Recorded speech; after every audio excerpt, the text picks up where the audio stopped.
നമസ്കാരം. ഒരു കാര്യം വ്യക്തമാക്കിയിട്ട് തുടങ്ങാം. സ്മാർട്ട് ഫോൺ ഉപയോഗിക്കാത്തവർ ഇന്ന് വിരളമാണ്. നമ്മുടെയെല്ലാം ഫോണിൽ വിവിധ ആപ്ലിക്കേഷനുകൾ വിവിധ ആവശ്യങ്ങൾക്ക് നമ്മൾ ഇൻസ്റ്റാൾ ചെയ്യാറുണ്ട്. ഈ ആപ്പുകൾ പ്രവർത്തനക്ഷമമാക്കുന്നതിന്റെ ഭാഗമായി നമ്മൾ ചില സെറ്റിംഗ്സുകൾ ഓണാക്കി നൽകാറുണ്ട്. ആപ്പിന് നമ്മുടെ ഫോണിലെ സ്വകാര്യ ശേഖരത്തിലേക്ക് പ്രവേശനം സാധ്യമാക്കുന്ന തരത്തിലാണ് ആ പ്രക്രിയ. നമ്മുടെ കോണ്ടാക്റ്റുകൾ, ഗാലറി എന്നിവയിലേക്കെല്ലാം ആ പ്രവേശനം സാധ്യമാണെന്നിരിക്കെ നമ്മുടെ സ്വകാര്യത സുരക്ഷിതമാകുന്നുണ്ടോ? 100% ഇല്ല എന്ന് തന്നെയാണ് ഉത്തരം. അത്തരം ആപ്ലിക്കേഷനുകൾ നിർമ്മിച്ച സോഫ്റ്റ്വെയർ കമ്പനികൾ അത്തരം ഡാറ്റ ദുരുപയോഗം ചെയ്യുന്നുണ്ടോ എന്ന് പരിശോധിച്ചാൽ ഒരു ഉത്തരം കൃത്യമായി പറയാനാകില്ല. ഇതേ ടെക്നോളജി തന്നെയാണ് സഞ്ചാർ സാഥി ആപ്പിന്റെ കാര്യത്തിലും പറയാനുള്ളത്. വീഡിയോയിലേക്ക് കടക്കും മുൻപ് ഒരു അഭ്യർത്ഥന. നമ്മുടെ ചാനൽ നിങ്ങൾക്ക് ഇഷ്ടപ്പെടുകയാണെങ്കിൽ ലൈക്ക് ചെയ്യുക, കമന്റ് ചെയ്യുക, സബ്സ്ക്രൈബ് ചെയ്യുക, പ്രിയപ്പെട്ടവർക്കായി പങ്കുവയ്ക്കുക. ഇഷ്ടമായില്ലെങ്കിൽ അക്കാര്യവും രേഖപ്പെടുത്തുക. നിങ്ങളുടെ പിന്തുണ മാത്രമാണ് ഞങ്ങളുടെ പിൻബലം. രാജ്യത്ത് പുതിയതായി പുറത്തിറങ്ങുന്ന സ്മാർട്ട് ഫോണുകളിൽ സൈബർ സുരക്ഷ മുൻനിർത്തി കേന്ദ്ര സർക്കാരിന്റെ സഞ്ചാർ സാഥി ആപ്പ് ഇൻബിൽറ്റായി ഉൾപ്പെടുത്തണമെന്ന് കേന്ദ്ര സർക്കാർ മൊബൈൽ നിർമ്മാണ കമ്പനികൾക്ക് നിർദ്ദേശം നൽകിയിട്ടുണ്ട്. രാജ്യത്ത് മൊബൈൽ ഫോൺ കേന്ദ്രീകരിച്ചുള്ള തട്ടിപ്പുകളും ക്രൈമുകളും വർദ്ധിക്കുന്ന സാഹചര്യത്തിലാണ് പൗരന്മാരുടെ സുരക്ഷയെ മുൻനിർത്തി സഞ്ചാർ സാഥി ആപ്പ് വിഭാവനം ചെയ്തത്. 2024 ജനുവരിയിലാണ് സഞ്ചാർ സാഥി ആപ്പിന്റെ പ്രവർത്തനം തുടങ്ങിയത്. മൊബൈൽ ഫോണിന്റെ IMEI നമ്പറുമായി ബന്ധിപ്പിച്ചാണ് സഞ്ചാർ സാഥി ആപ്പ് പ്രവർത്തിക്കുന്നത്. കേന്ദ്ര സർക്കാർ പുറത്തുവിട്ട കണക്ക് പ്രകാരം ഈ ആപ്പ് ഉപയോഗിക്കുക വഴി രാജ്യത്ത് നഷ്ടമായ ലക്ഷക്കണക്കിന് ഫോണുകൾ കണ്ടെത്താൻ കഴിഞ്ഞു. മറ്റു വിവിധ കുറ്റകൃത്യങ്ങൾക്ക് ഫോൺ ഉപയോഗിക്കുന്നത് തടയാനും സഞ്ചാർ സാഥി വഴി കഴിയുമെന്ന് തിരിച്ചറിഞ്ഞതോടെയാണ് ഇക്കഴിഞ്ഞ നവംബർ 28 കേന്ദ്ര വാർത്താ വിതരണ മന്ത്രാലയം സഞ്ചാർ സാഥി ആപ്പ് ഇൻബിൽറ്റായി നൽകാൻ പ്രധാന മൊബൈൽ ഫോൺ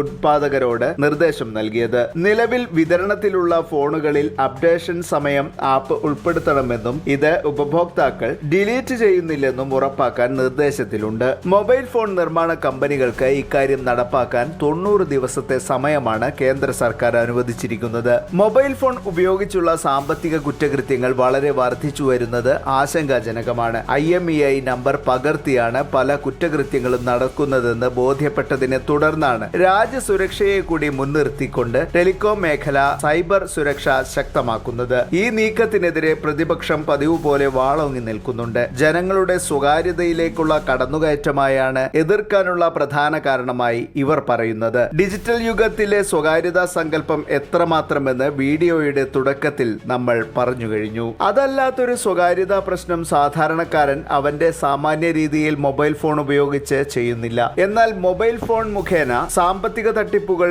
മറ്റു നിയമവിരുദ്ധ പ്രവർത്തനങ്ങൾ എന്നിവയെ ചെറുക്കാൻ സഞ്ചാർ സാഥി ആപ്പിനാകുമെന്നാണ് വിലയിരുത്തൽ. ഓരോ മൊബൈൽ ഫോണിനെയും തിരിച്ചറിയാനുള്ള സംവിധാനമാണ് IMEI നമ്പർ. 14 മുതൽ 17 വരെ അക്കങ്ങളായാണ് ഇത് ചിട്ടപ്പെടുത്തിയിരിക്കുന്നത്. സഞ്ചാർ സാഥി ആപ്പ് ഉപയോഗിച്ച് കേന്ദ്രീകൃത പോർട്ടൽ വഴി ഉപഭോക്താവിന് IMEI നമ്പർ പരിശോധിക്കാനും സംശയാസ്പദമായ നടപടികൾ അധികൃതരെ അറിയിക്കാനും സാധിക്കും. IMEI നമ്പർ വ്യാജമായി ഉണ്ടാക്കിയാണ് നിലവിൽ പല തട്ടിപ്പുകളും നടക്കുന്നത്. മോഷണം പോയ ഫോണുകൾ ഉപയോഗിച്ചും ഭീകരവാദം ഉൾപ്പെടെയുള്ള കൃത്യങ്ങൾ നടക്കുമ്പോൾ അതിനെ തടയിടുക എന്നത് ഉത്തരവാദിത്തപ്പെട്ട സർക്കാരിന്റെ കടമയാണ്. അത്രമാത്രമാണ് ഇക്കാര്യത്തിൽ കേന്ദ്ര സർക്കാർ ചെയ്യുന്നതും. നിലവിൽ ഏറെ പേർ സഞ്ചാർ സാഥി ആപ്പ് ഡൗൺലോഡ് ചെയ്തിട്ടുണ്ട്. ടെലികോം സൈബർ സുരക്ഷാ ചട്ടത്തിലെ അധികാരങ്ങൾ ഉപയോഗിച്ചാണ് സർക്കാർ ആപ്പ് നിർബന്ധമാക്കിയിരിക്കുന്നത്. എന്നാൽ പ്രതിപക്ഷ കക്ഷികൾ നിത്യനിലപാടു തന്നെ ഇക്കാര്യത്തിലും സ്വീകരിച്ചു. കടുത്ത എതിർപ്പ്. പദ്ധതി നടപ്പാക്കാൻ അനുവദിക്കില്ല എന്ന് കട്ടായം. സഞ്ചാർ സാഥി ആപ്പ് കേന്ദ്ര സർക്കാരിന്റെ ചാരപ്പണിക്കായി ഉപയോഗിക്കുമെന്ന തരത്തിലാണ് പ്രചരണം. വോട്ടർ ID കാർഡ്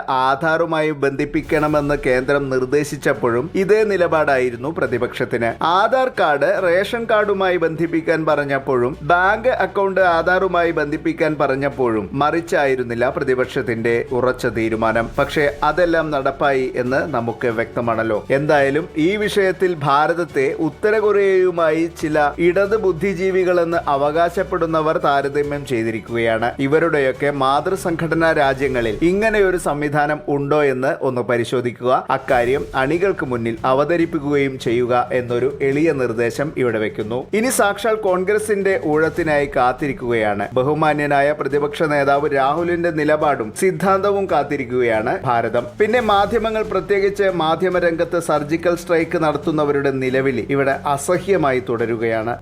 SIR വരെയും ഈ നിലവിളി ശബ്ദം വല്ലാതെ മലീമസമാക്കുകയായിരുന്നു. സ്വപ്നലോകത്തെ സങ്കല്പങ്ങൾ പറഞ്ഞ് പെരുപ്പിച്ച് ജനങ്ങളെ ഭയപ്പെടുത്തുന്ന തരം വൃത്തികേടാണ് പല മാധ്യമങ്ങളും ചെയ്തുകൊണ്ടിരിക്കുന്നത്. ഇങ്ങനെ ഒരു രാജ്യത്ത് ആ സർക്കാരിനെതിരെ അവിശ്വാസം വ്യാജമായി സൃഷ്ടിക്കാൻ ശ്രമിക്കരുത്.